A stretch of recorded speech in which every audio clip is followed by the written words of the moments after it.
para vocês. Primeiro, dizer que é muito importante, sejam bem-vindos, bem-vindas a essa nossa formação. Já tem muita gente aqui que estava sentindo falta, eu sou um deles que estava sentindo falta de tomar contato com essa galera importante aqui, esses brilhantes intelectuais do povo, esse povo aqui é muito bom. E certamente outras pessoas vão incorporando aqui a nossa conversa.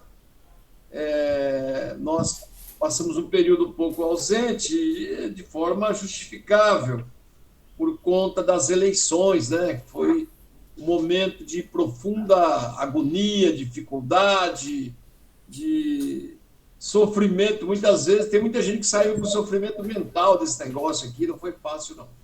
Mas, de qualquer forma, nós estamos aqui retomando, particularmente agora no mês de novembro, que é o mês que nós denominamos o mês da consciência negra. Claro que o movimento negro, que a luta do negro, ela acontece cotidianamente, mas é uma luta que tem uma simbologia e uma marca fundamental, que é a luta também por conta do racismo, do preconceito racial estrutural, historicamente localizado.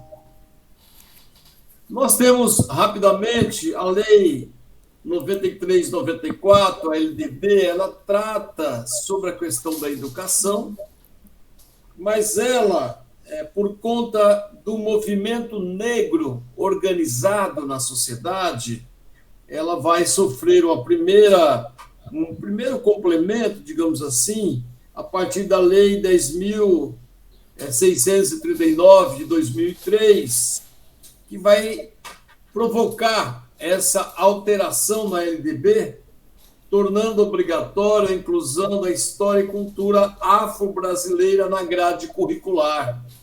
Então, é o primeiro, digamos assim, passo importante nessa questão do ponto de vista jurídico, do ponto de vista da história do movimento negro, já também colocando, né, incisivamente as suas aspirações, o seu desejo na legislação brasileira e na própria LDB, na Lei de Diretrizes Básicas da Educação. Logo depois, em 2008, houve uma adequação com a Lei 11.245 de 2008, que, de certa forma, mantém o texto inicial, mas introduz também a questão indígena. Então, torna obrigatório o Estado ensinar, né? A alteração da LDB inclui também a cultura dos nossos nativos, que até hoje era absolutamente marginal, estava à margem da sociedade estruturada, de uma maneira geral. Portanto, nós achamos que não é nenhuma dádiva do Estado, não é nenhuma benesse, é uma conquista tanto do movimento negro organizado quanto dos nossos nativos também organizados, nossos índios organizados. Isso vai avançar agora, inclusive, para o Ministério, segundo o próprio presidente, o Ministério dos Povos Nativos, que eu acho extremamente importante, o reconhecimento da existência desse povo, né, em nosso país, que, aliás, é o país deles, né? É o país, né, que eles já estavam há cerca, quase, alguns historiadores falam de 40 mil anos, essa população já estava, grande parte, por aqui. Bom, do ponto de vista das lutas do movimento negro, nós temos ainda outros elementos importantes. O movimento negro, além de se organizar, reagir contra o preconceito racial e o racismo, hoje, na pesquisa que tem de 2019, nós temos em torno de 832 municípios onde já conta com o feriado do dia 20 de novembro, né, dos 5.570 municípios do Brasil, pouco mais de 10%, 32 municípios. Essa é uma fonte do Fonte Poder 360 de 2019. E que, portanto, estados como Alagoas, Amazonas, Amapá, Mato Grosso e Rio de Janeiro também já instituíram este feriado nos estados, e Minas Gerais tem 11 cidades, e em São Paulo tem um número grande de cidades onde já existe o feriado no dia 20 de novembro. E essa data passou a ser comemorada oficialmente a partir de 2011, pela Lei 12.519, onde institui o Dia Nacional de Zumbi e da Consciência Negra. Portanto, veja, é obrigatório introduzir na grade curricular a questão indígena e do movimento negro, a cultura afro-brasileira, né? A pergunta é, de fato, as escolas estão fazendo isso?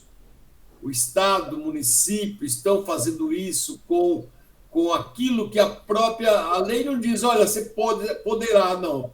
Torna obrigatório o ensino dessa cultura, desse debate. Nós, na Profib, vamos começar um conjunto de debates onde vamos discutir a filosofia africana, e acho que vai ser extremamente importante esse resgate, não só, como diz a lei, da história, mas do pensamento africano, uma vez que, segundo os teóricos, a África é o berço da humanidade.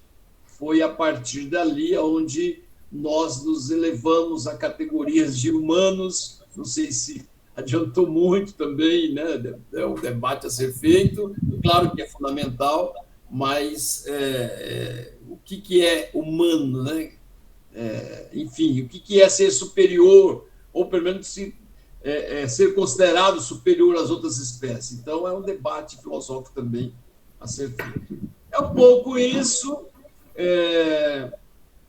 Eu estou aqui, seria importante a gente levantar nas regiões nossas, de uma maneira geral, o que tem sobre o movimento negro. Aqui eu estou com um livreto, né? Um livreto aqui sobre de José de Souza Martins, sobre a escravidão em São Bernardo, na colônia e no Império. É um texto extremamente importante, porque quem não conhece a história do nosso povo dificilmente poderá propor que o povo mude a sua história, porque se você não tem esse domínio, eu acho extremamente importante você fazer a pesquisa sobre isso. É um material extremamente interessante. Isso desde 1700, 1800, esse registro histórico do José de Souza Martins, me parece que é de São Caetano, né? De São Caetano, que faleceu há alguns anos agora, recentemente até que ele faleceu. E em 2004, daqui não sei quantos anos, se alguém quiser saber do registro de São Bernardo do Campo, também tem Movimento Negro, Embate Político e Jurídico. O livreto que eu fiz, registrando os fatos que aconteceram aqui na nossa cidade em 2004, e também aproveitei fazer um pouco dos resgates das lutas, que foi tanto a luta de 1989 pela implantação da consciência negra no município de São Bernardo do Campo, né, todo dia 20 de novembro, e também eu trato da polêmica e da agressão de um jornalista que fez com o nosso mandato aqui na cidade de São Bernardo do Campo. É isso, e eu passo a palavra para o Alberto, que vai discorrer, vai falar sobre o fascismo, né, que todo mundo hoje está observando, os movimentos e mais movimentos em todo o país. Acho importante esclarecer, aprofundar esse debate de uma maneira geral. Ok? Alberto, está me ouvindo? Você... Estamos te ouvindo, vai lá. Inclusive, sobre essa questão filosófica que vocês vão fazer uma discussão futura sobre o surgimento do ser humano e o que significou esse momento. No meu trabalho, que eu estou fazendo aí, realizando um trabalho de memórias, uma das coisas que eu coloco é que quando a comunidade indígena chegou em determinada caatinga, a caatinga passou a ser uma natureza com consciência. É com a chegada do ser humano, é com a vinda do ser humano que a natureza se pensa. Não tem nada a ver isso aí com a visão de Spinoza, que ele vê a espiritualidade da natureza como um todo. Não se trata disso. Mas é que, de fato, né, a natureza, com o ser pensante, é um momento, né, como esse ser pensante também a natureza, é um momento em que a natureza pensa. Mas vamos em frente. Sobre a questão do fascismo, eu diria que há um pré-fascismo, né? As ideias que foram depois juntadas, né, sistematizadas numa totalidade chamada fascismo, ela já vinha acontecendo antes. Evidentemente que dentro de um espaço histórico em que a burguesia ainda se achava, se colocava como liberal, dando, de certa forma, uma certa continuidade ao seu pensamento do século XVIII, do século XVII na Inglaterra, um pensamento assim mais progressista. Com as devidas alterações, esse pensamento, na fase chamada puramente liberal da burguesia, esse pensamento se manteve durante um tempo. Mas não significa dizer que ele andou livre. Ideias reacionárias já começavam a aparecer, na medida que a burguesia foi se configurando como classe, né, fechando seu ciclo, né, seu ciclo de classe, né, tornando prevalecente como classe, na medida em que o capitalismo se firma, ela vai se tornando uma classe contra-revolucionária, cada vez mais contra-revolucionária. Até porque a nova classe da revolução não é mais ela, a nova classe da revolução é a classe operária e a classe trabalhadora. O papel dela agora não é de reproduzir o que ela defendia no século XVIII, no século XVII, na Inglaterra, na Holanda e outras partes da Europa. O papel dela agora era exatamente constituir uma ideologia, uma concepção cada vez mais anti-humanista do mundo. Não é por acaso que você passa a ter pensadores como César Lambrosio, na Itália, que já defendia uma perspectiva nitidamente racista, né? Seria o chamado racismo científico, a perspectiva claramente racista, entendeu? Uma forma de explicar, a forma burguesa de explicar as relações sociais.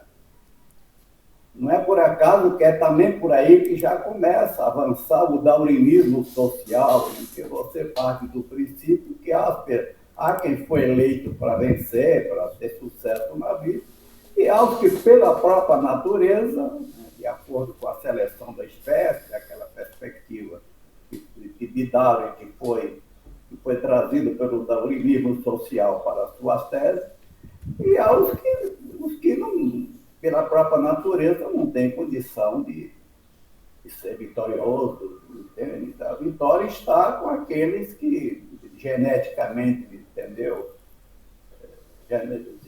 Com as condições genéticas de vida, com as condições biológicas de vida. Então, essas concepções já vinham. Até porque, entendeu? Desde que surgiu a escravidão, sempre não deixou de ter esses argumentos, de uma forma ou de outra, sempre se expressava. Já era a constituição da perspectiva racista da classe dominante. Então, essas ideias que já vinham, quando o capitalismo chega numa fase mais avançada, a fase imperialista, a fase dos grandes monopólios, principalmente o monopólio financeiro, é o momento em que é o momento apropriado para a constituição do fascismo. O fascismo surge nesse contexto, num contexto em que a burguesia chega ao seu apogeu, aí, entendeu? Na medida em que ela se torna uma classe imperialista, e o fascismo surge nesse momento, no momento em que acontece a Revolução Russa, no momento em que avança a luta da classe operária na Alemanha, avança a luta da classe operária na Itália, e o fascismo surgiu para dar uma resposta a isso. O que fazer com o avanço da classe operária? O capitalismo, o liberalismo não está dando conta disso. Quem dá conta disso, quem deve dar conta disso, somos nós fascistas. Nós somos o setor com condição de constituir uma filosofia, uma concepção política ideológica capaz de garantir, de dar todas as garantias de que necessita o capital. Acabar com essa questão de luta de classe, impor a conciliação de classe. E para isso juntou todas as suas ideias, todas as ideias que já vinham acontecendo desde o ao longo do século XIX, juntou tudo isso num formato com princípio racista, com princípio homofóbico, com xenofobia,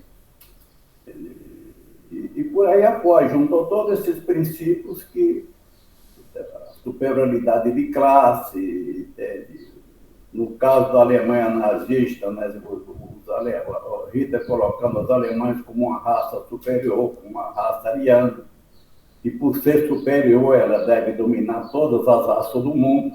Esse foi um fundamento para ele fazer o seu ataque à própria humanidade como um todo. E o fascismo veio disso, ele só foi possível nessa fase imperialista do capital, o momento em que o capitalismo passou a ter necessidade dele. A partir daí, a burguesia passou a ter duas opções para enfrentar, dois alinhamentos políticos e ideológicos para enfrentar a classe trabalhadora. O liberalismo, propriamente dito, com as suas devidas adaptações, e o fascismo. Passou a ter essa... E no momento de crise, é o momento em que mais o setor fascista mais se evidencia.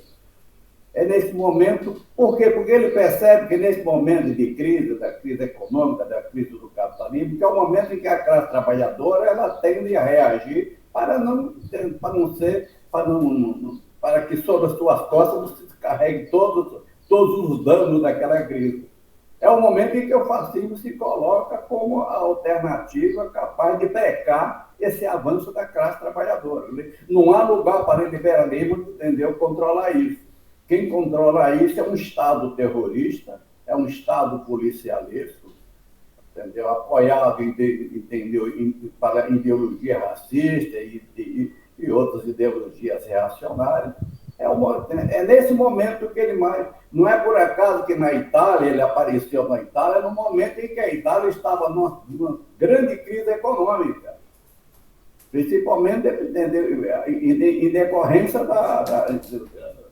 do fim da Primeira Guerra Mundial, que apesar da Itália estar do lado dos aliados, a Itália ela nada ganhou com aquilo, pelo contrário, ela teve grandes perdas. Em cima daquela crise foi que apareceu, entendeu? Com o temor do avanço da classe trabalhadora, foi que apareceu o fascismo na Itália. Foi em cima disso, para evitar. É o momento que o Partido Socialista, que era um partido, estava avançando com a luta da classe trabalhadora, né, com as comissões de fábrica, a classe operária avançava com a sua luta. É nesse momento em que o fascismo aparece para brecar esse movimento, para brecar a luta, para brecar o avanço da luta da classe operária. E na Alemanha, a mesma coisa. A Alemanha foi em cima de uma crise que o fascismo foi avançando, até em 1932 se tornar uma força descomunal. E tudo isso aconteceu através de eleições, que às vezes muita gente pensa que o fascismo se impôs na Itália, entendeu? Através de um simples golpe e nada mais do que isso. O fascismo na Itália teve um momento Teve um momento em que Mussolini, entendeu, com seus aliados, chegaram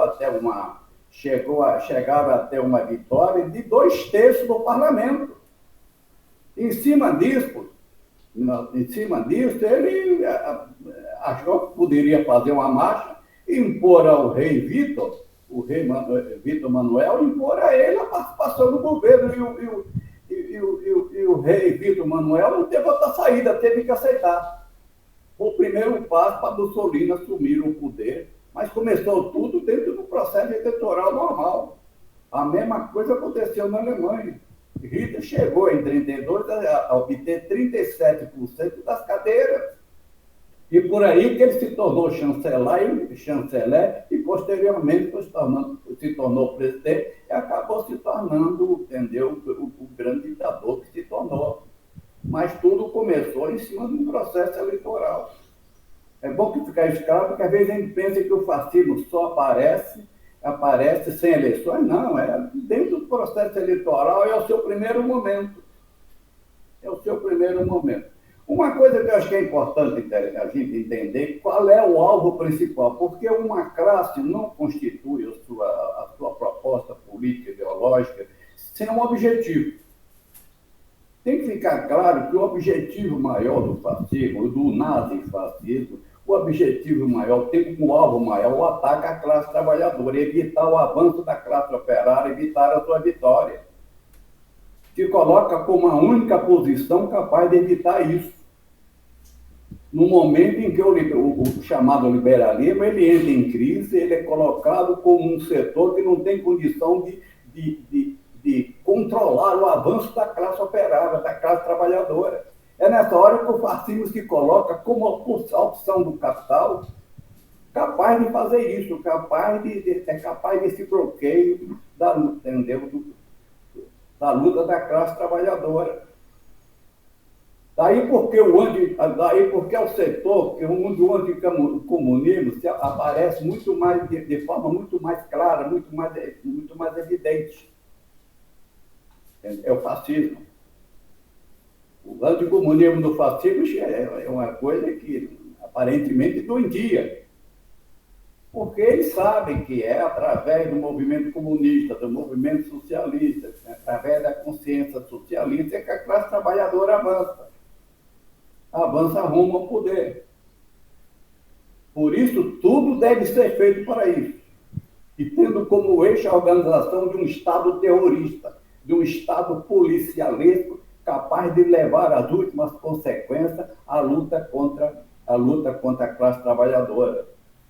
Evidentemente que não se trata só de um recurso militar, um recurso policialesco. Ele trabalha com, tem isso tudo sustentado pela sua ideologia, por uma concepção ideológica do mundo.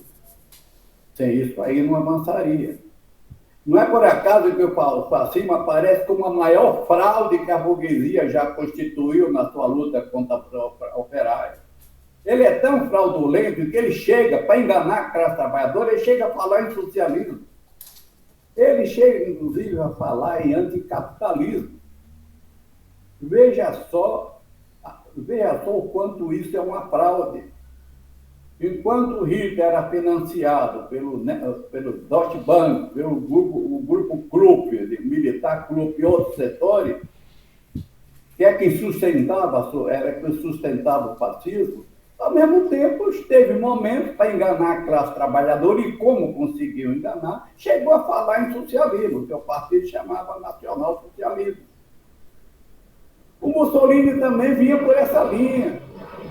Ele pegou a experiência que ele teve no Partido Socialista, que o Mussolini teve um momento que ele era de esquerda, teve um momento que ele era companheiro de esquerda. Até o momento da traição. Ele chega a falar em socialismo, chega a falar em anticapitalismo, quando, na realidade, entendeu, a proposta fascista é a de sustentação a qualquer custo do sistema capitalista. Essa é a grande fraude chamada fascismo, porque consegue enganar amplas massas. Consegue enganar amplas massas com um discurso que fica parecendo que é pátria, é igualdade, entendeu? É uma conciliação de classe, mas com a felicidade de todo mundo, com o bem-estar de todo mundo, em cima da lógica das relações de corporações, e vai por aí afora. Evidentemente que com a derrota da Itália, o fascismo não chegaria ao seu fim. Com a derrota da Itália, com a derrota da Alemanha, os dois centros do fascismo foram, né, o fascismo foi derrotado mundialmente. Mas não significa dizer que ele desapareceu. Ele se impôs através do franquismo. E olha quanto durou.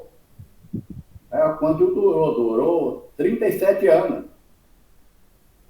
Ele se impôs também através de Salazar, onde durou mais de 40 anos, veio de 1926 até 74.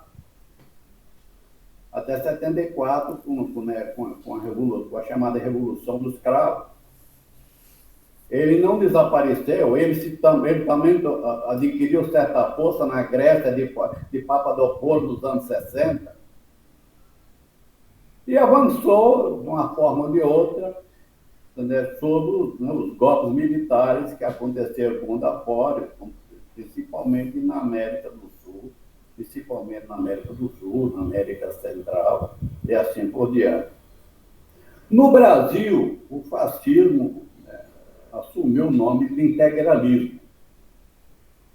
Ele surgiu ali nos anos 20, teve as primeiras manifestações fascistas, mas a grande organização fascista mesmo, com esse nome de integralismo, surgiu em 1932 com a criação da AIB,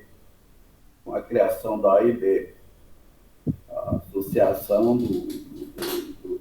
Aliança dos Integralistas do Brasil, criada por Plínio Salgado. Plínio Salgado era um grande intelectual, inclusive intelectual, chegou a participar da Semana da Arte Moderna, criou lá um grupo chamado ANTA. Foi ele que criou a expressão Anauê, que significa, né, irmão, irmandade, aquela coisa. E a primeira organização foi a AIB, criada em 1932.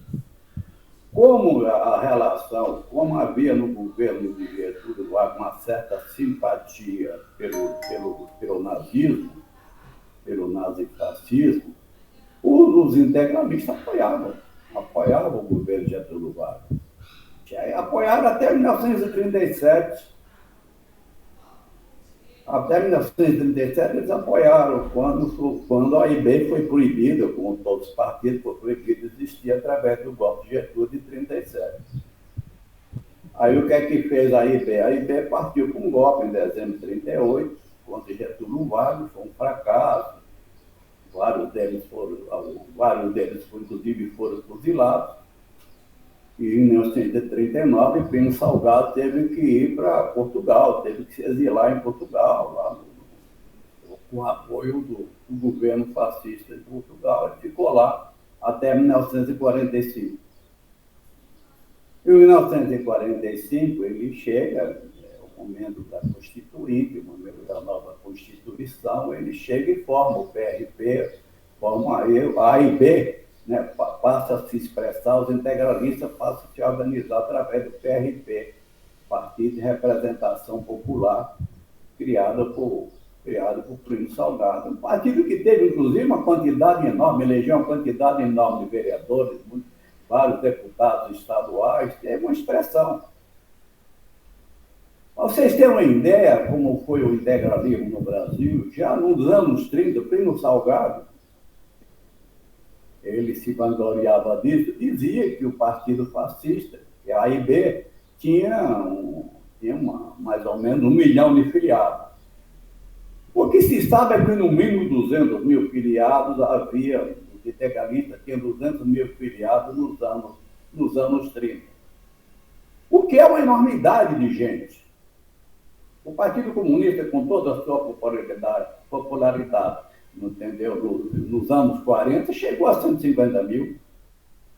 Eles já nos anos 30, eles chegaram no mínimo a 200 mil. Tornou-se uma força descomunal, a me entender, cada vez mais ameaçadora, participando todo aquele terrorismo de Estado montado, principalmente contra os comunistas, como sempre, o principal alvo são os comunistas. O principal alvo, entendeu, é a força que se coloca à frente na luta pelo socialismo. O principal alvo é a classe trabalhadora. É fazer com que ela não avance. Puxá-la para uma relação de conciliação de classe, de unidade de classe. Sem entender para a chamada harmonia de classe. Isso custa o que custar. Quem não concorda com isso, evidentemente, fica sujeito a toda a prática terrorista de Estado, a toda a prática policialesca de Estado. Esse é o grande alvo. E no Rio não é por acaso que os conflitos foram tão grandes que houve, inclusive, a chamada Batalha da Sé, porque a coisa se aprofundou, o conflito entre os fascistas e o antifascismo liderado pelo Partido Comunista. Em 1934, houve a chamada Batalha da Praça da Sé, em que a AIB resolveu fazer ali, comemorar o seu segundo ano de existência na Praça da Sé, e os antifascistas, liderados pelos comunistas, decidiram, olha, não vai ter comício coisa nenhuma na Praça da Sé. E adquiriram, organizaram algumas armas para isso, entendeu? As forças antifascistas se prepararam para isso. E o confronto acabou acontecendo. Em decorrência, 7 pessoas foram mortas, 3 integralistas, alguns policiais, um jovem antifascista. Um momento de grandes conflitos, de grande dificuldade para enfrentar esse setor. O fascismo veio caminhando, em 1955, lança Plínio como candidato a presidente da República. E olha, chegou a ter uma votação significativa, a 8%, tudo bem, uma votação pequena, mas demonstrou uma certa força. Plínio Salgado chegou até 55%, chegou a ter 8% do voto como candidato a presidente da República. Depois ele participou, né? Aí daí aquela marcha que houve em 64, ali, na busca do golpe, né, inspirada na palavra de ordem de Deus, família e propriedade, né? Ou é Deus, família e propriedade. Baseado nisso, né, os fascistas tiveram um papel muito importante ali ao lado de Adhemar de Barros, da esposa de Adhemar de Barros, e toda aquela gente que fez aquele movimento exigindo um golpe militar ali próximo ao 31 de março. Os fascistas tiveram uma presença ali, usando, inclusive, a sua palavra de ordem, porque ele nasceu com essa palavra de ordem: Deus, família e propriedade. Essa é uma coisa que já se usava em Portugal, começou a ser usada em Portugal, e Plínio Salgado, entendeu? Se inspirando nisso, passou a usar isso já nos anos 30, e que acabou, e que vem sendo usado sempre pelos fascistas, ultimamente, aqui no Brasil, no caso, por Bolsonaro, né, que vem usando isso, que ele se inspira nisso. Damares vem por aí, o padre aquele padre... Kelmo, o padre Kelmo vem por aí, e todos vêm por aí. O Plínio Salgado se elegeu pela Arena, entrou na Arena, só podia ser, seria o seu partido mesmo, né? Na medida em que ele apoiava a ditadura e fez parte, e os fascistas e os integralistas tiveram um papel importante no processo golpista. Plínio Salgado foi eleito deputado, inclusive ele é autor daquela lei da educação moral e cívica, que é uma preocupação ideológica de ideologizar, e, do ponto de vista da perspectiva de direita, da perspectiva fascista, da nossa juventude escolar. Ele é autor daquela iniciativa. Ele morre em 75, com 80 anos de idade, e assim por diante. Quais são as outras organizações onde o fascismo se manifesta?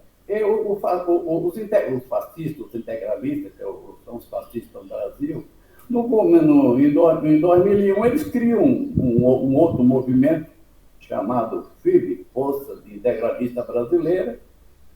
Eles criam esse movimento em cima dessa mesma palavra, Deus, família e propriedade, defendendo o mesmo princípio que sempre Pino Salgado defendeu.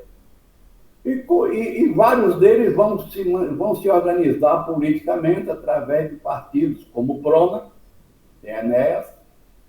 Era visível que as posições de Enéas são as posições, entendeu, nessa mesma linha. Vários deles foram para... Outros foram para o PRTB de Félix, e o nome dele esqueci o nome, que foi candidato a presidente da República, PRTB. Não é por acaso que também foram para o PRTB Janaína. Janaína é deputada pelo PRTB. Mourão, o vice-presidente, está no PRTB. E tem o Fidelis. Fidelis era o presidente, foi candidato a presidente da República. E o Fidelis dizia claramente a simpatia que ele, inclusive, ele usava Deus, pátria e família. Ele já dizia abertamente. Esse partido claramente apoiou a candidatura de Bolsonaro. Outros foram para o partido, para o PTB, é aí que aparece Kelman. Kelman chegou a participar de um congresso da FIB, da Frente Integralista, em 2012 ele chegou a participar de um congresso, mostrando clara simpatia, claro, entendeu? Clara identificação com o fascismo. Damares, sim, elogiado, inclusive chegou a elogiar Plínio Salgado. O fascismo avançou a ponto de acabar elegendo, né? De uma forma ou de outra, ele avançou no país e acabando elegendo o seu presidente pela primeira vez, de forma clara, é claro que ele teve presidente, principalmente na figura de Carrasco Azul Médici e outros lá. E ele acaba elegendo o seu presidente em 2018. E procura impor as suas regras, procura, por exemplo, no terreno da educação, militarizar as escolas. Eu até fiz um artigo uma vez em que o objetivo deles era educar o indivíduo, os estudantes através de ordem unida, todo mundo marchando para lá e para cá. No lugar do cérebro, você coloca a coluna vertebral, como alguém já disse. Essa é a sua proposta, você. Aliás, a proposta de você usar ginástica, usar o corpo em vez do cérebro, é uma coisa que já na Alemanha fascista já se usava essa regra, já se usava isso como princípio na figura de Marinetti, aquele intelectual futurista, né, diria o pai da literatura da arte futurista na Europa. Ele defendia isso, é preciso que o jovem faça ginástica ao invés de ficar preocupado com atividades mentais, com atividades intelectuais. Dizia ele, a ginástica é muito mais importante que o livro. É muito mais importante que o livro. Assim como para o fascista, a violência, ela é decisiva, entendeu? Ela é uma questão de princípio. O Marinetti dizia, sem a guerra, sem esse expediente, não é possível progresso. São valores colocados pelo fascismo. Não é por acaso que no governo Bolsonaro você coloca a questão de militarizar a sociedade, coloca a questão de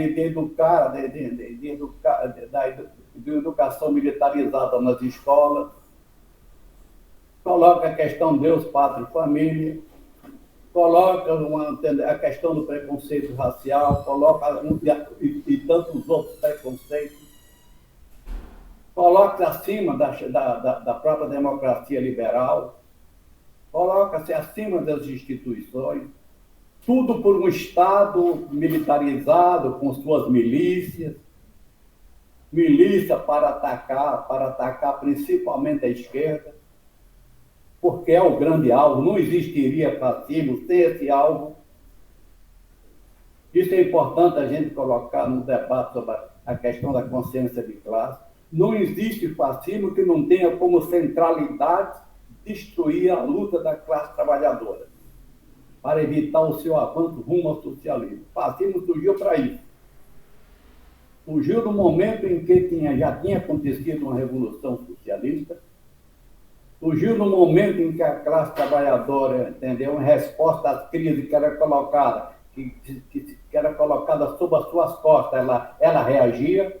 O fascismo surgiu, eu repito, não é por acaso que surgiu numa Itália de crise, numa Alemanha de crise, não é por acaso que surgiram aí.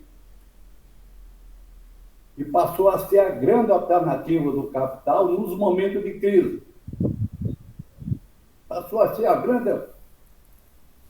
Com a chamada crise política do século de 2016, 2017, ele se colocou como uma grande saída. Eu sou a novidade. Eu sou o antissistema. Eu sou por um novo sistema. Eu sou a negação de tudo isso aí. Eu sou a negação dessa desordem. Não é a burguesia liberal que vai resolver isso, sou eu, na pessoa de Bolsonaro. Eu sou o novo que vem pela direita. O novo somos nós. Fora disso, avança a luta do MST, avança a luta dos camponeses em geral, aumenta a luta da classe trabalhadora, e a gente não vai segurar isso. Não é por acaso que toda a burguesia se uniu. Inclusive, a Globo teve um papel importante na eleição de Bolsonaro. Toda a burguesia se uniu para elegê-lo. Toda ela se uniu.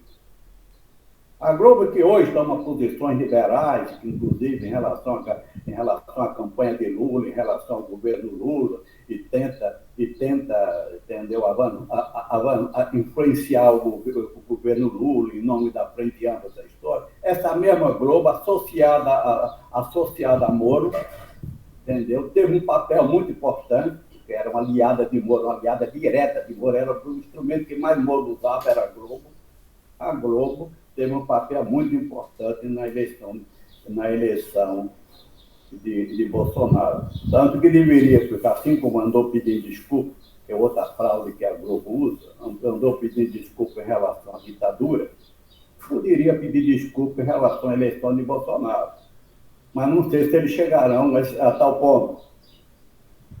Então, em linha geral, é isso. O fascismo no mundo, a minha visão é essa.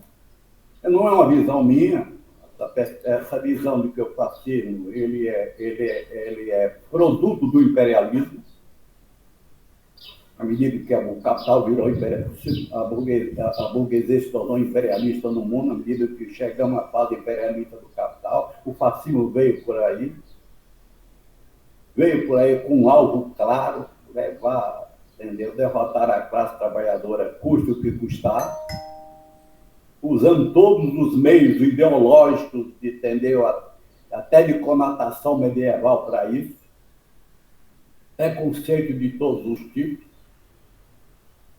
uma fobia contra outros povos, em nome de um chamado, outra fraude deles é que eles falam muito em pátria, falam muito em nacionalismo, se colocam como ultranacionalistas, quando na realidade pátria e nacionalismo para eles é a defesa do capital. E só para terminar, eu gostaria de dizer, muita gente coloca o seguinte, mas como é que você acha que Bolsonaro e seus seguidores têm uma posição fascista se eles não são nacionalistas? E o fascismo, ele tinha, ele se colocava como ultranacionalista. Uma coisa era aquele contexto em que a Alemanha nazista estava na disputa pelo controle do mundo, uma perspectiva colonialista, entrava em disputa com outros impérios e colocava o seu capital para fazer essa disputa. Hoje o contexto é outro. Não dá para alguém defender uma proposta fascista, entende, em cima da defesa exclusiva do capital local. O capital hoje está tão internacionalizado, a chamada globalização do capital está tão configurada que não dá para o indivíduo ter uma posição de direita, entendeu? Desassociado dos interesses do capital internacional. Ser fascista hoje não é só defender o capital local, é defender basicamente o capital internacional. Se você não defende isso, você não está fazendo uma luta contra a classe trabalhadora, coisa nenhuma. Então, o fascismo hoje tem as suas adaptações. Aliás, nenhum movimento político fica onde está. Ele evolui, ele avança, ele adquire novas adaptações, novas assimilações, de acordo com as conjunturas colocadas. Já pensou um Bolsonaro dizer, olha, eu sou contra o capital, os banqueiros internacionais hoje? Não tinha condição de fascismo no Brasil ser colocado assim. Então, o que é que usa o fascismo no Brasil? Usa coisa como patriotismo, coisa como uma bandeira nacional, usa, inclusive, entendeu, palavreado nacionalista, usa tudo isso para sensibilizar, daí a grande frase, para sensibilizar o povo, para sensibilizar as grandes massas, para prestar um serviço não só ao capital local, como ao capital internacional. Razão porque o fascismo hoje ele vem com, inclusive com uma grande garantia ao neoliberalismo. Imagine hoje o neoliberalismo sem a luta da direita,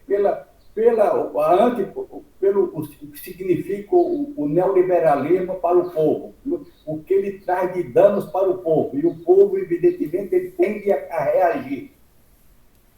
Imagine você que querer sustentar o neoliberalismo sem uma perspectiva de ultradireita, sem uma organização de ultradireita para isso.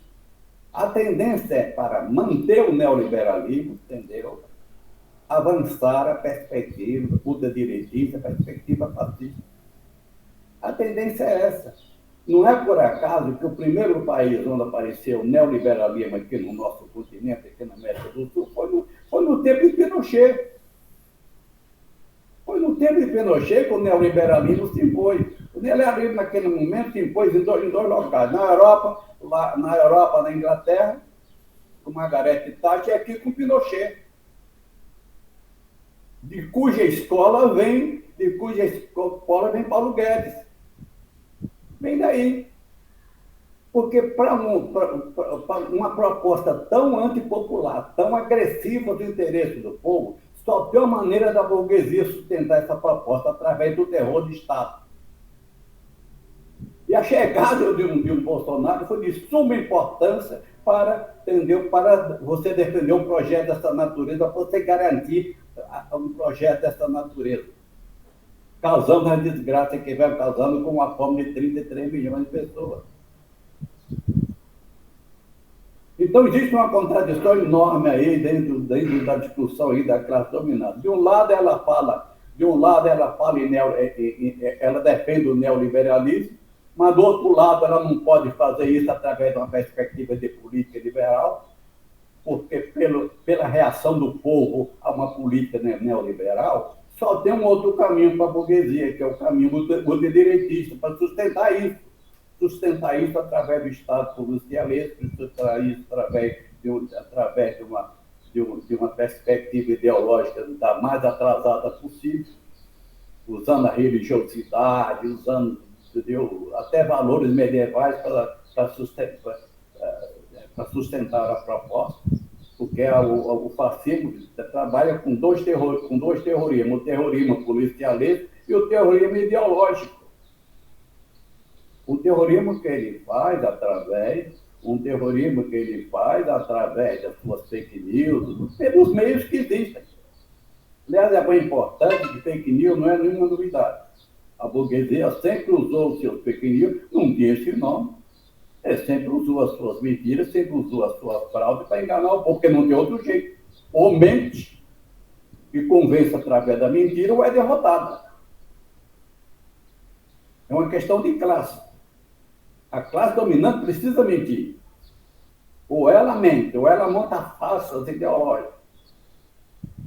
Ou ela convence o religioso de que ela é a salvação, de que ela tem uma proposta de salvação, inclusive de levar todo mundo para a felicidade eterna, para a felicidade celestial, além da felicidade, entendeu? Se ela não conseguir isso, evidentemente, não conseguir o sucesso de todas essas farsas, ela é derrotada. É isso que eu, em linha geral, tinha que colocar uma. E agora, não sei se eu me alonguei muito, acho que eu me alonguei muito. Agora a gente pode partir para a nossa conversa. O mais importante de tudo isso é que a gente faça o debate, né? Inclusive, trata da divergência. Pouco de um companheiro se manifestou aí, falando uma divergência que ele tem, ele colocou até. Como é que ele colocou? Ele colocou que o Marx falou que os filósofos têm que interpretar o mundo, mas que agora a questão é transformá-lo, e não sei o que ele quis dizer isso, mas, de qualquer forma, acho que o companheiro coloca seus sentimentos. E o que a gente tem que colocar, daí que se justifica esse debate, é que, como dizia, acho que era Engels que dizia isso, há uma diferença entre o João de Barro, e o pedreiro e o arquiteto. O João de Barro, ele faz a sua casa, ele não tem projeto para fazer a sua casa. O arquiteto, não. O arquiteto tem um projeto, isso é a parte teórica. Ele tem um projeto. O ser humano, ele trabalha com dois expedientes, trabalha com prática e teoria. Ele não é um João de Barro.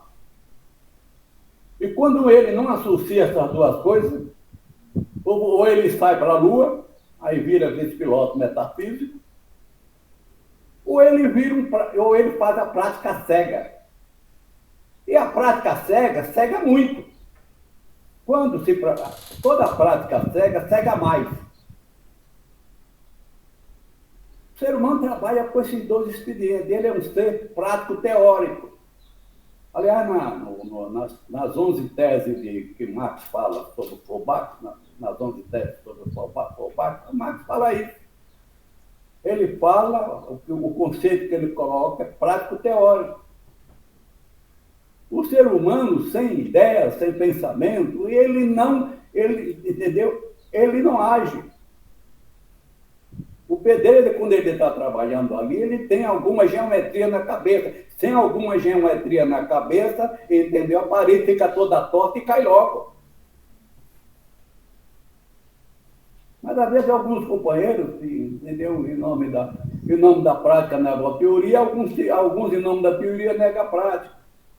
O que Marx quis dizer com aquela frase, ele se referia aos pensadores metafísicos. Como quem diz, é a hora de uma nova filosofia, da filosofia da prática, a filosofia da transformação.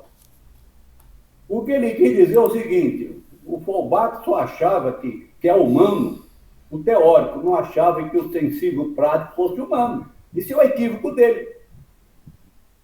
Mas o Marx não fez uma dicotomia entre as duas coisas, entre prática e teoria. O ser humano não é um João de Barro. Não confundiu o João de Barro com o arquiteto. Não confundiu o João de Barro com o pedreiro. Essas coisas têm que ser colocadas, senão a gente cai num equívoco. A gente, inclusive, subestima o trabalho de formação. O trabalho de formação é dentro de uma perspectiva prática, de associar a teoria prática, de construir, entendeu? O pensamento prático, o pensamento objetivo. E acho que isso existe entre nós. É uma reflexão que eu gostaria de fazer assim. Eu acho importante que alguns companheiros se inquietem com a questão, com essas questões, mas é preciso deixar claro que a prática cega mais, assim como a teoria desvinculada da prática do homem sensível, do homem prático, que Marx condenou. Isso é coisa de metafísico, não é coisa de marxista, não é coisa que faz análise concreta da realidade concreta, que faz análise objetiva da realidade objetiva. Marx se referia aos filósofos que sempre fizeram isso. Em cima disso, está trabalhando uma nova filosofia. A filosofia da prática. Axé. Axé. Alô, Alberto. Axé, sem conversa não é fácil, não, mas muito proveitosa a fala do Alberto, extremamente contextualizada, é muito bom. A gente está aberto aí algumas observações ou considerandos, enfim, está aberto, os 3 minutinhos para que possamos permitir o maior número de pessoas se manifestarem, tudo bem? Enquanto isso, quem quiser já vai abrindo a câmera aí, que a Rose já está lá disparando as fotos, né? As fotos do nosso retorno. Do nosso retorno. Tá aberto, alguém quer falar? É Aldaci. Depois, bom dia, companheiros e companheiras, bom retorno para nós. Como dizia o Aldo, eu perguntei ontem se nós já tínhamos alguma perspectiva de retorno da nossa escola, né, nossa escola dominical. Olha, o Alberto traz aí reflexões que é para um seminário. Na verdade, quando a gente observa e a gente olha para essas questões todas que ele apresenta, e traz uma preocupação ainda maior nessa questão do que a gente viu no processo dos 4 anos de Bolsonaro. Talvez pessoas da minha geração não tenha vivido na prática uma situação tão complexa quanto essa desses últimos 4 anos. E eu estou falando de alguém que já tem 60 anos, não é criança mais. E olhando para esse debate que veio acontecendo durante os 4 anos, observando desde 2013, quando começa essa movimentação nas ruas do Brasil, começa com alguns da juventude reclamando sobre o preço de passagem, pular catraca. A gente foi observando aquilo ali e foi deixando aquilo acontecer, né? Depois a gente viu o que foi 2016, configurado em 2018, 2020 eles colocaram a cara na rua com as eleições municipais, com a perseguição direta ao povo da esquerda, muito mais em cima do PT. 2022 a gente viu e quase que a gente leva uma paulada fatal. Não quero aqui, vou analisar ou fazer do processo eleitoral, que também é importante a gente observar, e até fazer uma análise do que foi essas eleições, que ainda não terminou. Nós temos problemas muito grandes e coisas que o Alberto traz aí, que é importante relacionar esse movimento do integralista nacional do Plínio Salgado com esses movimentos hoje que estão nas ruas pedindo intervenção militar. Não vamos dizer que o Bolsonaro seja burro ao ponto de que ele é apenas levado. Não, ele é um boneco colocado para fazer essa parte prática. Agora, quais são os intelectuais que estão por trás desse movimento? Que existe intelectual por trás desse movimento? Tudo bem que o filósofo pensador lá do Bolsonaro morreu, né? Olavo de Carvalho. Mas será que são, ou que é, o pensamento do Olavo de Carvalho colocado em prática? O movimento que o Alberto traz aí, Deus, família e propriedade, hoje como colocado Deus, pátria e propriedade, a relação desse movimento integralista com a TFP,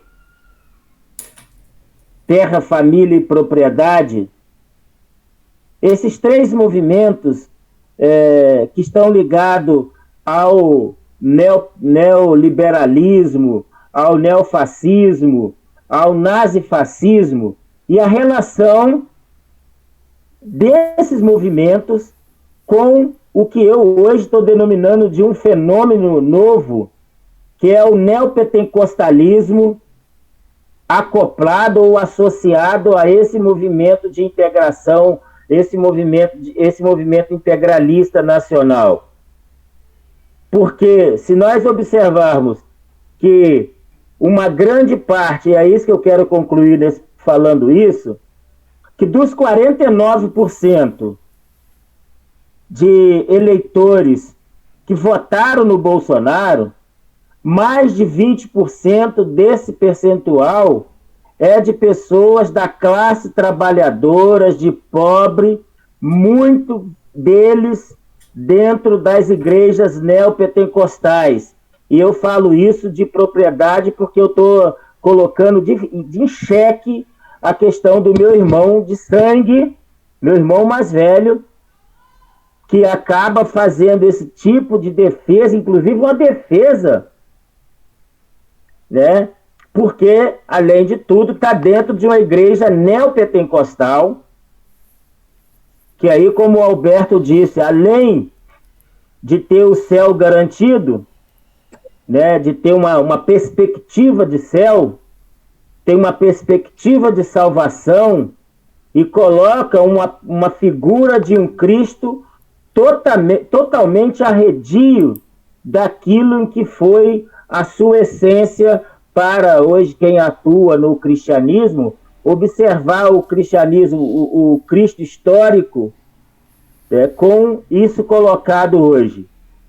Que essa situação está muito mais para a tirania babilônica do que propriamente aquilo em que a própria essência do cristianismo nos mostra através da teologia da libertação. Então é um debate que nós precisamos fazer, e eu acredito que talvez a gente tenha que fazer um seminário com mais tempo para discutir essa questão do neopentecostalismo com o movimento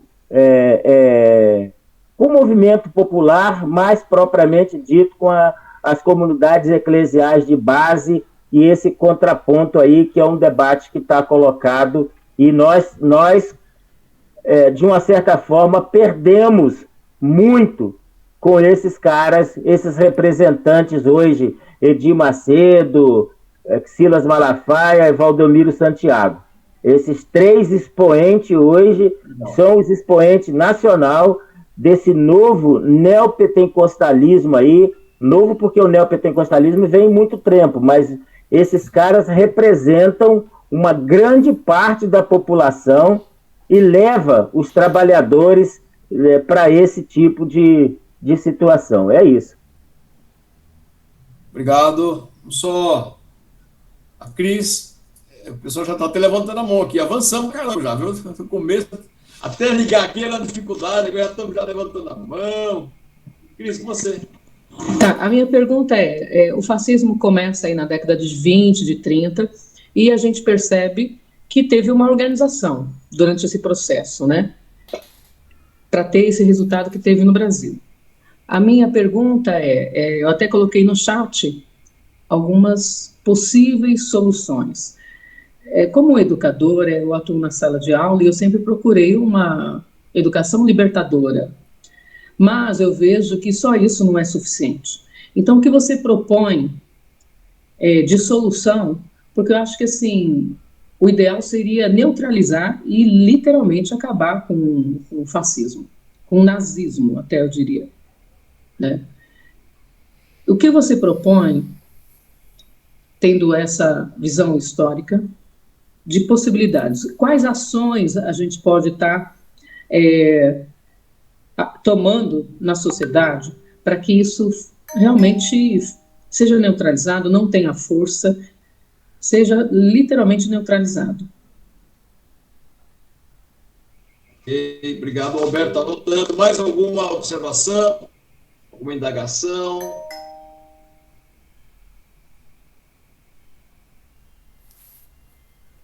Fale agora, eu falo daqui a pouco.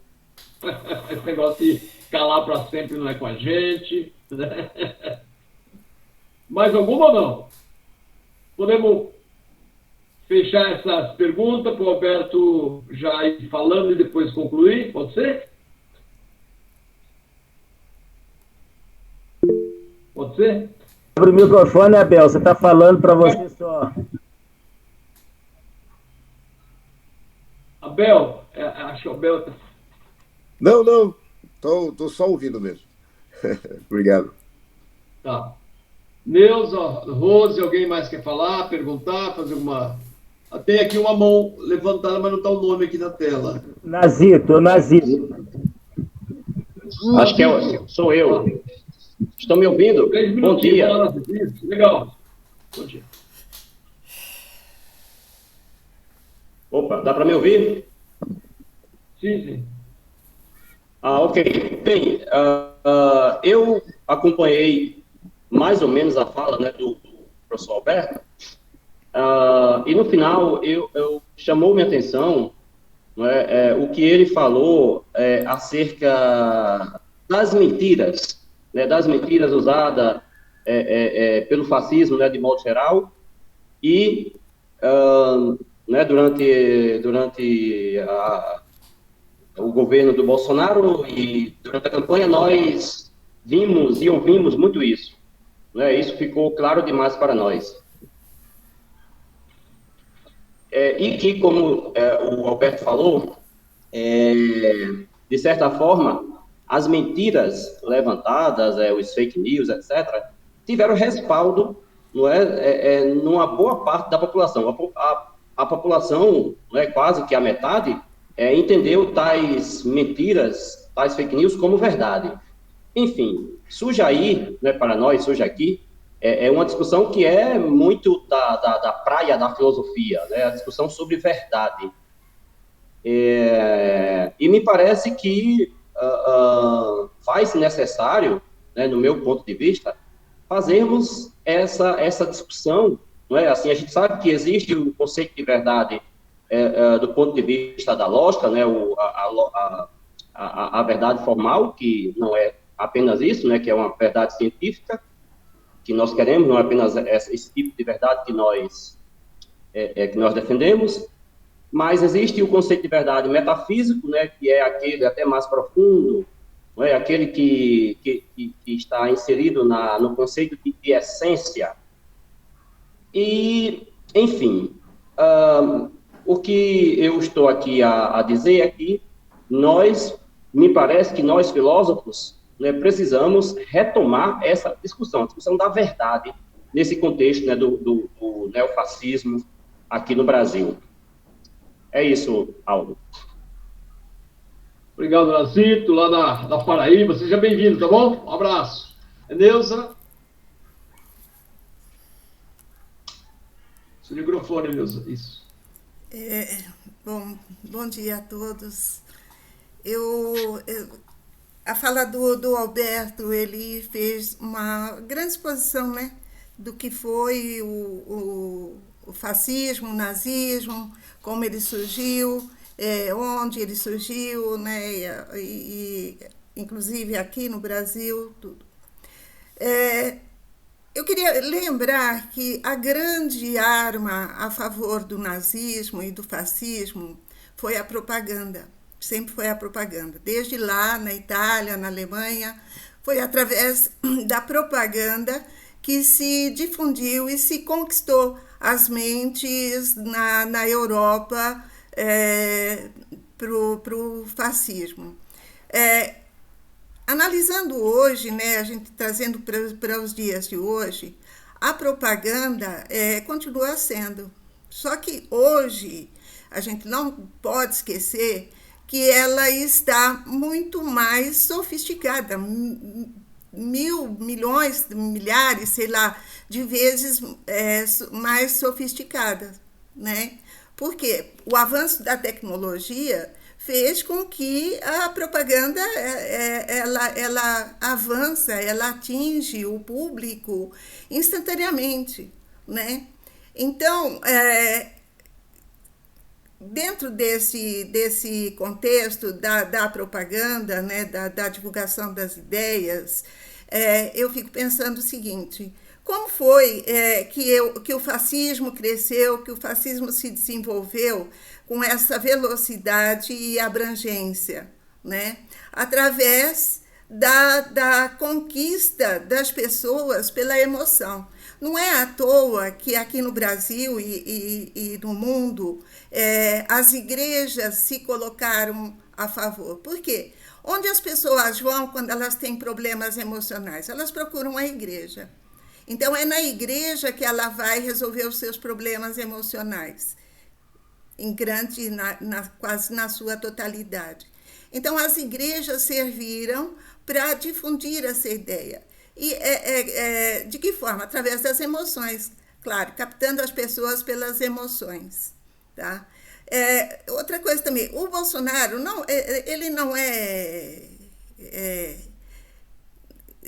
é responsável sozinho. Se lá na Itália teve o Mussolini, na Alemanha teve o Hitler, a gente pode dizer hoje que o Steve Bannon é o grande ideólogo, talvez, né, o grande divulgador dessas ideias fascistas. E os países acabam, por conta do capitalismo, acabam difundindo as ideias dele, né? Então, eu não sei se eu estou conseguindo colocar exatamente as minhas ideias, mas o que eu estou querendo colocar é o seguinte: a gente tem que ficar muito, mas muito atento a essa questão do avanço da tecnologia. Tá? A gente fez uma discussão há poucos dias, talvez alguns meses, sobre o metaverso. O metaverso é a grande preocupação. É a grande preocupação, é a grande arma do fascismo e do nazismo hoje. A gente tem que entender, a gente tem que conhecer, a gente tem que estudar. Tá? Eu sempre partilhei da ideia da Cris, que a educação é a forma da gente ganhar, né, as pessoas, trazer as pessoas para o nosso lado. Mas hoje está muito mais além que isso. É claro que a gente precisa, na escola que a gente vai trazer as pessoas, vai levar a consciência para os trabalhadores. Mas mesmo lá na escola, a gente precisa saber, ter conhecimento da arma que é utilizada contra nós. Tá? Então, eu acho que é isso. Quando o Alberto estava falando, eu lembrei aqui que na década de 90, eu lembro muito bem da minha preocupação quando eu vi a ascensão do Le Pen na França. Eu não lembro exatamente o ano, mas ele chegou a concorrer à presidência lá, ou cargo maior lá na França, e ele teve uma votação expressiva.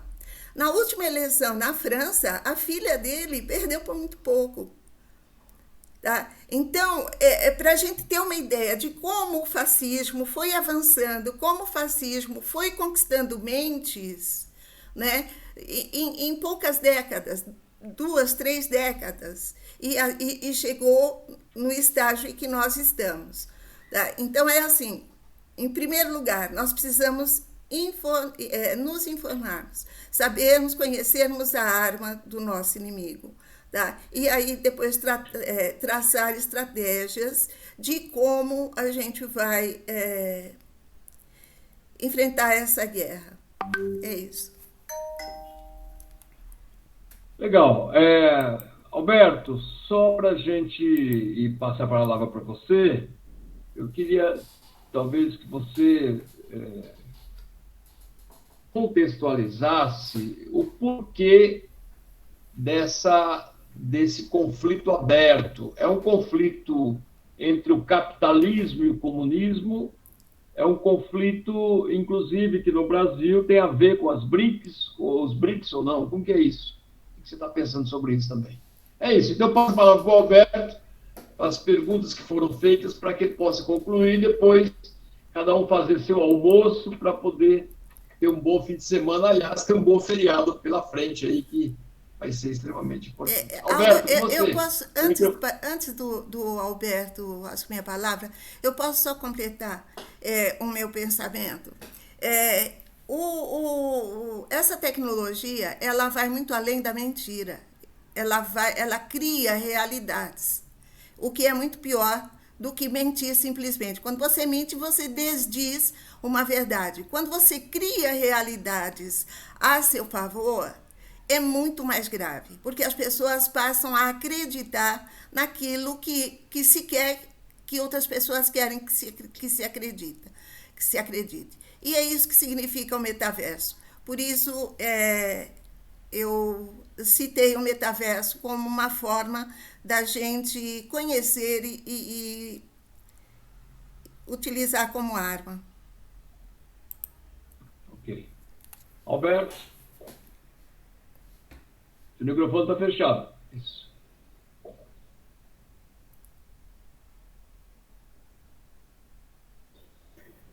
Acho que é importante a gente constatar um fato histórico. A religião, principalmente a burguesia no século XVIII, ela não usava muito a religião, não. Ela usava uma perspectiva humanista. Foi uma época que avançou, inclusive, uma perspectiva materialista, dentro das limitações que a burguesia tem com o seu materialismo. Com o passar do tempo, na medida em que a luta do povo foi avançando, a classe burguesa foi ficando cada vez mais reacionária, contra-revolucionária, a religião voltou a ser muito usada, muito mesmo usada, principalmente e preponderantemente em determinados países, a religião católica. Nunca deixou de ser usada. O golpe de 64 contou muito com a Igreja Católica. As senhoras católicas de São Paulo, conseguiram arrebanhar multidões para a marcha pela família, né? Pela marcha de Deus, Pátria e Família, que aconteceu aqui em São Paulo, que também aconteceu no Rio de Janeiro. Então, a religiosidade, na medida que avançou o pentecostalismo no Brasil, a vertente protestante avança, porque ela avança muito quando avança o capitalismo, é uma coisa do protestantismo. Surgiu com o capitalismo e se desenvolve com ele. O protestantismo foi a versão renascentista, entendeu, da religiosa. No meio da religiosidade do século XVII. Nasceu ali com Lutero.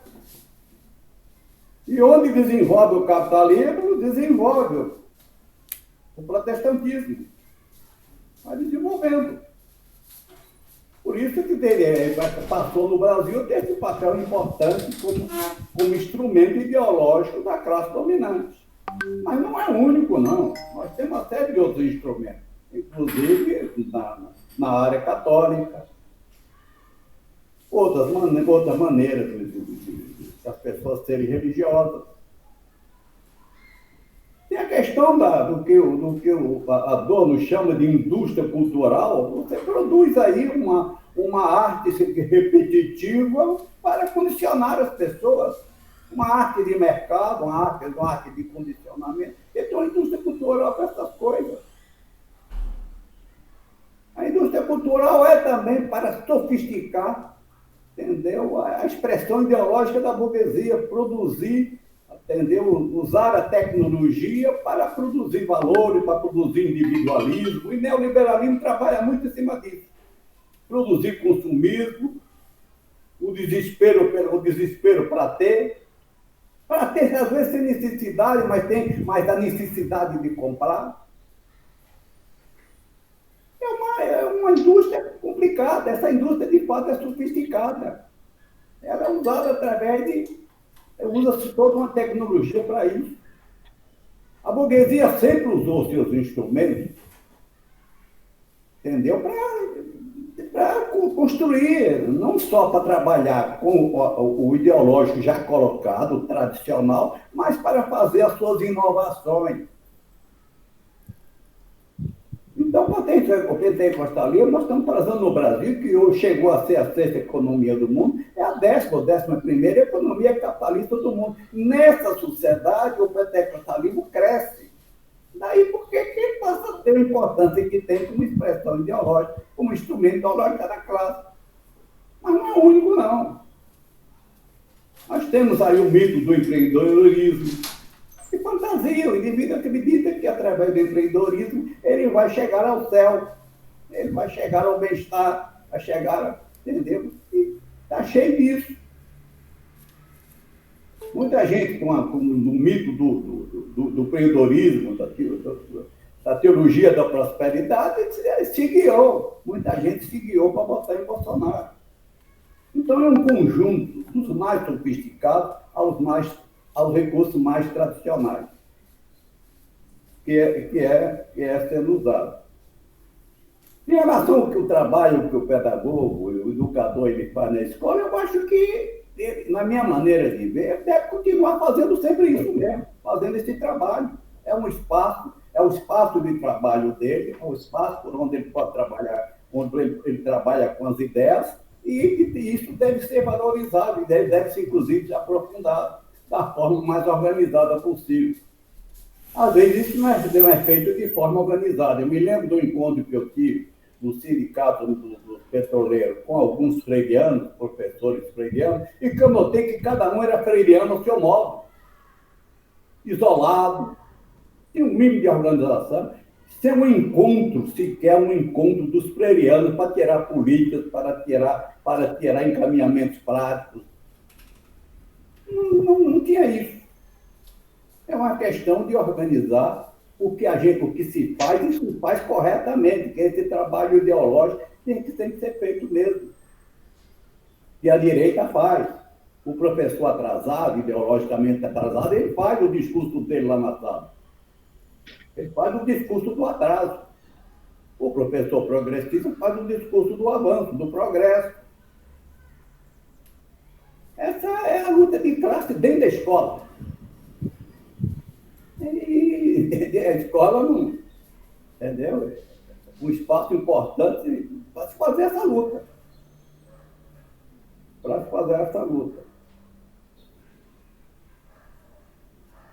Outra coisa que é importante entender, o fascismo compreendeu logo de cara que para combater o trabalho da classe trabalhadora, dos dirigentes das organizações da classe trabalhadora, que são organizações que se colocam à frente da luta do povo, trabalham com as massas populares, com as massas trabalhadoras, com as massas exploradas, que só tinha um caminho, é responder a isso também com massas. E o fascismo, nesse aspecto, virou um fenômeno de massa. Ele surgiu como um fenômeno de massa. Ele conseguiu explorar o que tem de mais atrasado nas cabeças, no conjunto das cabeças da sociedade. Mesmo a cabeça que começou a avançar, ele trabalhou, entendeu? Apresentando uma solução rápida, mágica, entendeu? Para quem tem pressa, para quem está em desespero, ele começou a apresentar, entendeu? Exploração como sentimento de pátria, e trabalhar as emoções das pessoas, trabalhar o que de mais primitivo existe na alma humana, o que tem de mais atrasado. Ele mobilizou isso, tornando um fenômeno de massa. Ele mobilizou o atraso, talvez como a burguesia liberal não estava conseguindo. A burguesia liberal ela sempre apostou o seguinte: eu converso com o povo no momento do voto, em momentos eleitorais. O fascismo não. O fascismo não, eu converso com o povo antes, durante e depois das eleições, explorando o que tem de mais atrasado dele. Explorando o falso patriotismo, o falso conceito de nação, explorando as emoções, explorando seu desespero, suas agonias, suas frustrações, explorando isso. Eu vou trabalhar com o que tem mais atrasado. E isso, inclusive, é fácil, é relativamente fácil mobilizar. Uma visão atrasada, por exemplo, uma visão apressada, que é uma solução rápida, imediata para as coisas. O fascismo vem e oferece isso. O fascismo vem e diz: eu não quero, por exemplo, estrangeiro aqui disputando vaga aqui com a gente. Solução: não recebeu estrangeiro. Em relação à questão policial, eu tenho, entendeu? Há uma pressa, entendeu? Fazer uma matança aí e acabou. A solução é isso. Ele apresenta, entre aspas, soluções fáceis, explorando o que tem de mais superficial na alma humana. Ele explora um atraso que não é ele que inventou. Ele potencializa, esse atraso existe. O atraso que ele explorou na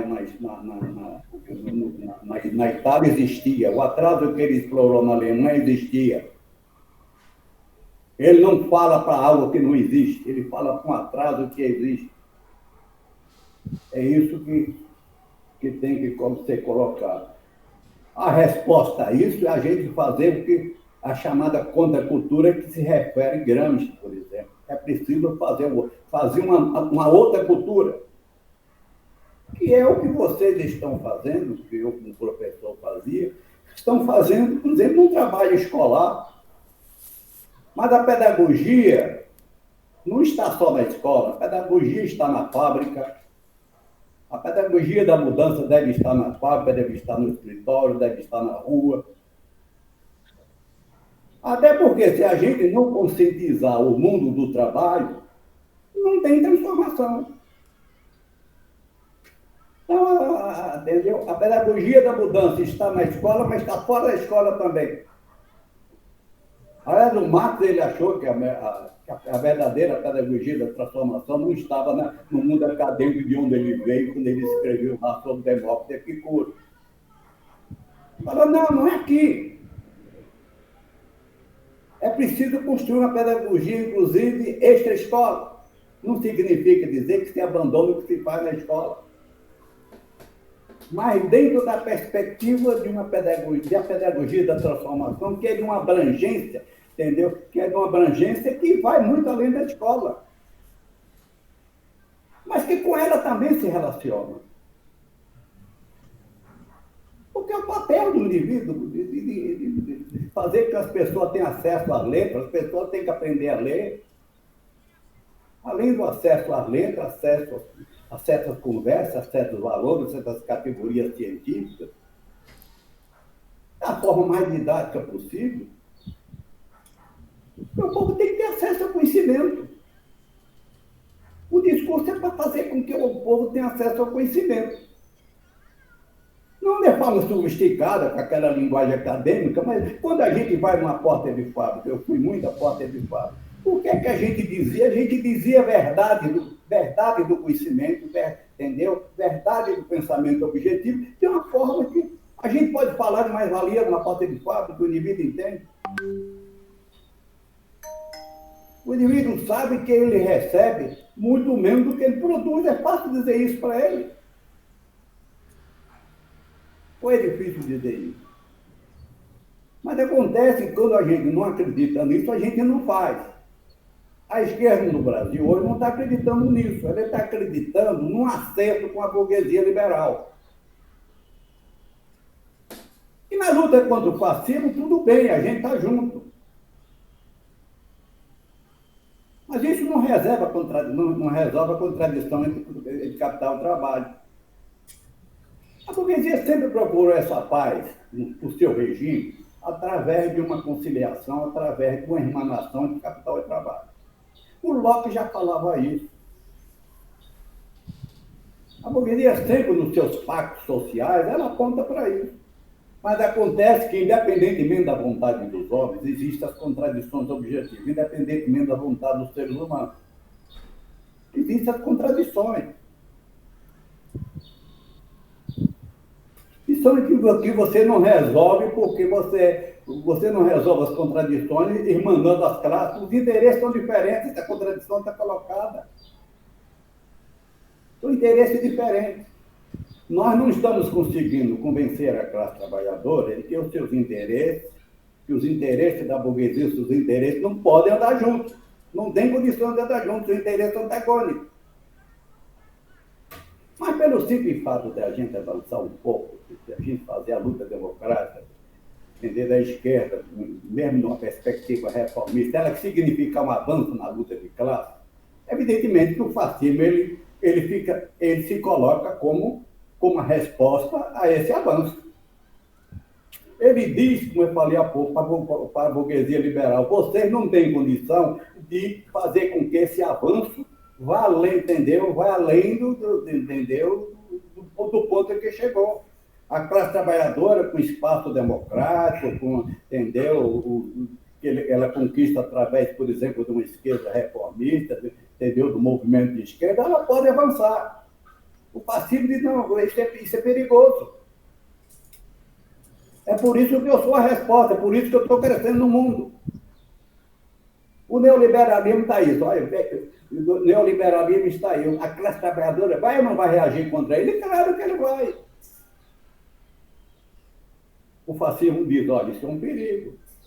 Para sustentar o neoliberalismo só nós. Daí Bolsonaro, daí Paulo Guedes, daí Pinochet, daí a dureza de Margareth Thatcher. É por isso que o fascismo avança. Mas é por isso também que a gente tende a avançar. A gente tende a avançar também em cima disso. Os espaços democráticos que a gente procura garantir através dessas alianças com os diversos setores da sociedade, a gente pode avançar, entendeu? E aos poucos ir derrotando o avanço do fascismo no mundo. Evidentemente que isso pressupõe um momento mais avançado da luta da classe trabalhadora, o surgimento de partidos mais avançados, de partidos que têm uma visão de classe, de partidos que vão além da perspectiva reformista, entender avança para chegar a esse ponto. Avança para chegar a isso. Então, não sei se eu conseguir responder aí. E outra coisa que é interessante, às vezes, quando a burguesia fala em democracia, inclusive usando o modelo dos Estados Unidos, é uma coisa engraçada o modelo dos Estados Unidos. A democracia americana conviveu com a escravidão quase 100 anos. Desde 1787, quando ela foi criada, ela conviveu com o escravismo até a Guerra de Secessão. Até a guerra em que foi derrotado a escravidão nos Estados Unidos. Viveu uma democracia com escravidão, uma democracia com Ku Klux Klan em nome da liberdade. Você tem uma Ku Klux Klan responsável por um genocídio e mais genocídio. De uma vez só houve o assassinato de 300 negros nos Estados Unidos em um determinado período da existência do Ku Klux Klan. Liberdade para existir, liberdade democrática burguesa. E assim como a supremacia branca e outros fenômenos dos Estados Unidos. É preciso a gente ver com todo o cuidado de classe, com toda a perspectiva de classe, a chamada democracia burguesa. O indivíduo diz, eu sou dono da minha fábrica, eu demito a hora que eu quero, isso é democracia capitalista, eu demito a hora que quero. Exige, inclusive, que o indivíduo vote no meu candidato, senão ele perde o emprego. Porque a minha democracia capitalista, minha ditadura de classe, me dá essa condição. Eu exploro economicamente o trabalhador, exploro ideologicamente, exploro politicamente, tenho controle da alma e do corpo dele. Essa é a democracia capitalista. E a gente tem que ver isso. Não é por acaso. E veja só, os Estados Unidos falam, porque nós somos democracia. A democracia americana apoiou Salazar. Salazar, em 1949, colocou Portugal na OTAN, em plena convivência com os Estados Unidos. Isso logo imediatamente no fim da Alemanha nazista. A Espanha de Franco recebia ajudas econômicas dos Estados Unidos, grandes investimentos, milhões e milhões de dólares. A Indonésia fascista tinha o apoio dos Estados Unidos, todas as ditaduras tinham apoio dos Estados Unidos. Porque senão a gente começa a ver, ao mesmo tempo que a gente se junta aos liberais, por exemplo, no caso aqui, para evitar o avanço do fascismo, o fascismo avance mais ainda na figura de Bolsonaro, a gente também tem que ter uma visão crítica. O que significa essa democracia? A gente tem que fazer isso rumo a uma nova democracia, a democracia plena. A democracia plena só é possível com o socialismo. Só com o socialismo é possível a democracia plena. Só com o socialismo todo o povo diz o que tem que dizer, todo o povo diz para onde a sociedade tem que ir, porque todo o povo tem interesse nisso. Fora disso, o que você tem, entendeu? O máximo que você tem esses dois jogos. De um lado o fascismo, do outro lado a democracia liberal. Os dois expedientes que a burguesia usa. Sendo que a democracia liberal sempre passa as suas crises nesse conflito de classe. Sempre passa as suas crises nesse conflito de classe. Porque tem aquele dilema, tem que sustentar o avanço da classe trabalhadora, que se dá sempre quando há democracia. Para fazer isso, o fascismo se apresenta. Esse controle não é possível a burguesia liberal, os partidos liberais, fazer esse controle. Esse controle é um controle que só nós podemos fazer. Pinochet dizia isso, só nós temos condição de sustentar o neoliberalismo aqui. O Bolsonaro, em outras palavras, diz, só nós temos condição de segurar o neoliberalismo aqui, de privatizar tudo, privatizar a refinaria da Petrobras, e não privatizaram mais em grande medida por causa da época crítica aí da pandemia, que não teve tempo de fazer muitas articulações nesse sentido. Mas entregaram a Eletrobras, que nasceu para salvar a economia brasileira, principalmente nos anos 60, quando o Estado do Rio de Janeiro estava indo para a bancarrota por falta de energia. Então, são considerações que a gente tem que fazer. E o importante é a gente entender que o trabalho, entendeu? A burguesia usa o pentecostalismo, usa o atraso religioso e outros atrasos. Nós usamos o que tem de mais avançado, como tendência na alma das pessoas, na alma do trabalhador. O trabalhador, por mais atrasado que ele seja, ele está lá dentro de uma fábrica, pelo menos, ele não tem uma compreensão científica da sua exploração, mas ele sente que ele é explorado. Ele tem uma tendência a nos ouvir. Ele tem uma tendência a ouvir entendeu? Quem fala da realidade dele de forma mais profunda. Ele tem essa tendência. Isso é uma tendência isso é uma tendência da classe. Assim como a burguesia, ao longo dos 4 séculos, desde quando ela apareceu na Europa, ela tinha uma tendência a ouvir o discurso do intelectual que dizia, olha, o feudalismo não, e foi dizendo. Até que a burguesia se assumiu como classe, entendeu? Ao nível de se colocar revolucionariamente. A burguesia também não adquiriu a consciência. A burguesia se pensava muito, a burguesia arrumava muitos arranjos para conviver com os senhores feudais. Até na parte lá surgiu a tal de uma república, uma monarquia constitucionalista, sempre fazendo os seus arranjos. Chegou um determinado momento que ela viu que não dava mais para fazer esses arranjos. Partiu dos 789, dos 648 lá 668 lá na Inglaterra, e outras lutas, né, como a da Holanda, dos Países Baixos, e assim por diante. Então, o que a gente está fazendo, é lógico que a gente tem um mal-estar, porque o resultado, às vezes, não vem, aparentemente não vem no tempo, quando a gente faz um trabalho no tempo, mas não é bem assim, não. Não é por acaso que agora, eleitoralmente, derrotamos o fascismo no Brasil. É uma prova que o trabalho que todos nós estamos fazendo traz algum resultado. Traz resultado, sim. Não derrotamos essa máquina fascista com todos os recursos que ela usa, inclusive, como disse, os recursos tecnológicos, todo esse recurso que ela usa, usando os meios tradicionais e junto aos meios mais sofisticados, nós não derrotamos isso aí por acaso, não. Cada um de nós teve um papel nisso.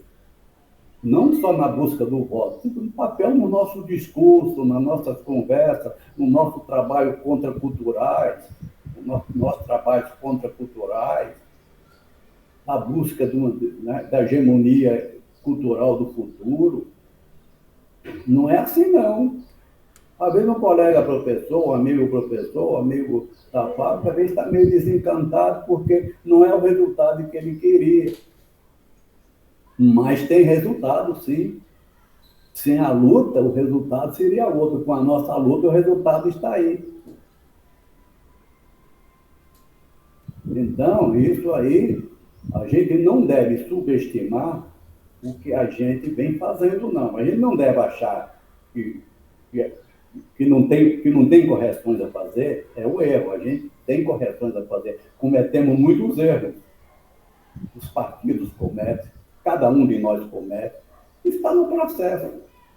Até porque a gente não tem sempre consciência de tudo. Até porque a realidade objetiva nem sempre acompanha a nossa vontade. Não acompanha a nossa vontade. Ele não bate. Por isso, daí as análises. Aí nós, olha, minha vontade puxou para cá, a realidade deu outra resposta, aí a necessidade da análise. Por isso que depois de uma greve, a gente analisa o que foi feito na greve, para a gente não cometer, se ver se mantém a greve ou não, para a gente não cometer erro em relação à próxima greve. Porque as coisas nem sempre saem segundo a nossa vontade. A realidade objetiva não é brincadeira. Ela não é escrava da nossa vontade. Quem achar isso tem uma visão idealista, uma visão filosoficamente equivocada. Então, nada de desânimo, porque estão, entendeu? A tendência da história é a gente somar vitórias. O fascismo não tem outro. O fascismo ele pode avançar, mas a tendência da história, isso é que a gente avance, entendeu? Rumo não só a derrota do fascismo, mas a derrota de tudo que ele representa, a derrota de um sistema que ele representa. É uma tendência histórica, até porque nós não temos outra saída a não ser fazer a luta. O pessoal usa muito a palavra condenar. A classe trabalhadora, o conjunto de explorados do mundo, está condenado a lutar. Está condenado a lutar por uma nova realidade. E a gente pensa que a gente não está fazendo, a gente está. O que a gente pode estar, aí vem a análise crítica e autocrítica, é que às vezes a gente não nota que a gente comete erros. E aí, uma análise científica, uma análise concreta, da realidade concreta, como dizia Lênin, usando isso como método, nos leva, inclusive, a achar não só onde acertamos, mas também onde erramos. Essa é a minha visão e axé. Seu Alberto, obrigado. Boa exposição, muito clara, objetiva. Aqui nós, várias propostas foram apresentadas aqui, como a questão dos encontros dos freirianos, por exemplo, pode ser uma iniciativa legal. Alberto, está com o microfone ligado. Pode ser uma iniciativa legal que a gente possa trabalhar a questão da tendência do povo nos ouvir. Muitas vezes, da sala de aula do professor, a gente vai com a teoria. Eu pedi ao Alberto para desligar o microfone, ele está dando para ouvir. Alberto, seu microfone está ligado, Alberto, está aberto. Obrigado. Então, veja, tem toda uma metodologia de como dialogar com as pessoas para ganhar as pessoas para as nossas propostas também. Nós não podemos... Aqui nós precisamos trabalhar com muita firmeza. Eu tenho a impressão que pelos próximos debates nós vamos trabalhar sobre a questão dos símbolos do povo, os símbolos da burguesia e os símbolos da nossa classe, que é um debate que está posto nos dias de hoje. Por exemplo, a simbologia do verde, amarelo, da nossa seleção, a apropriação dessa simbologia pelo Bolsonaro. Em contrapartida, você tinha as multidões em torno do Lula, com todo mundo em vermelho.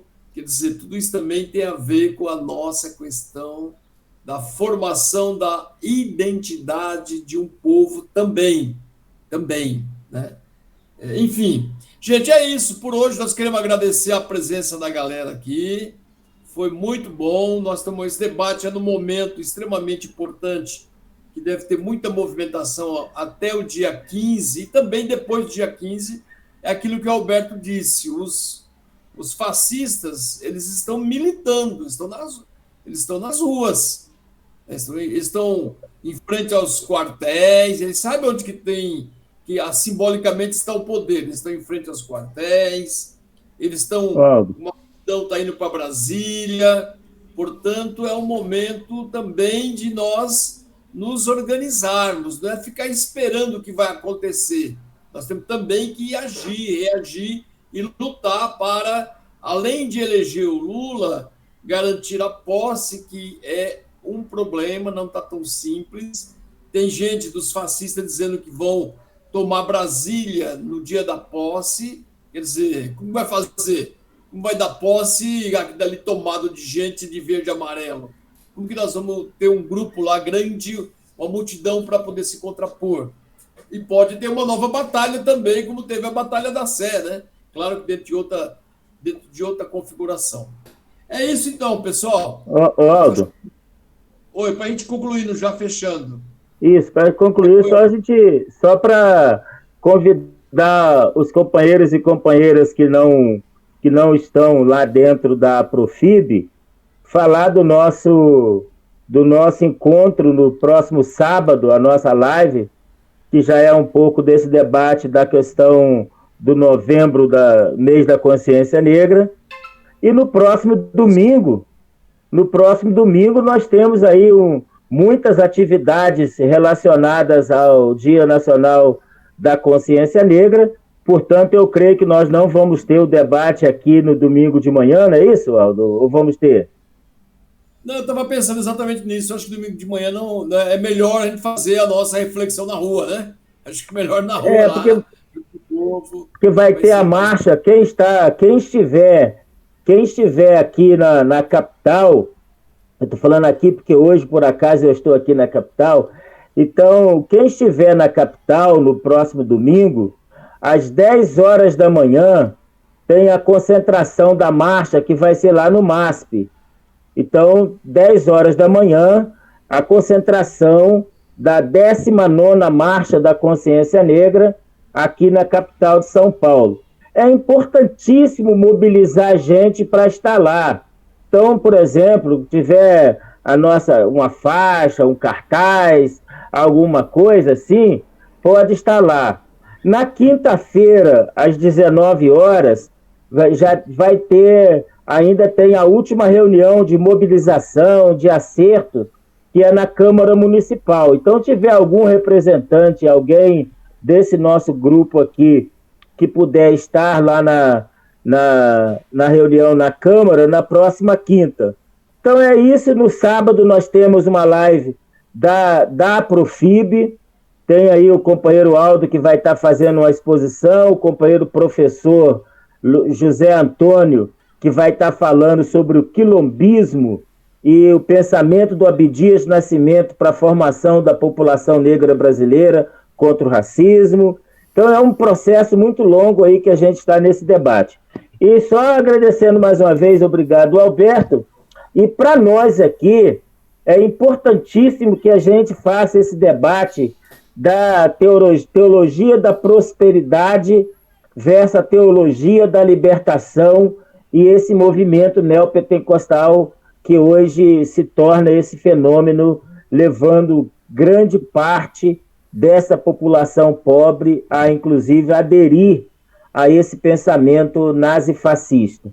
E a gente vai tocando. Um abraço a todos e tenham um bom almoço e bom feriado.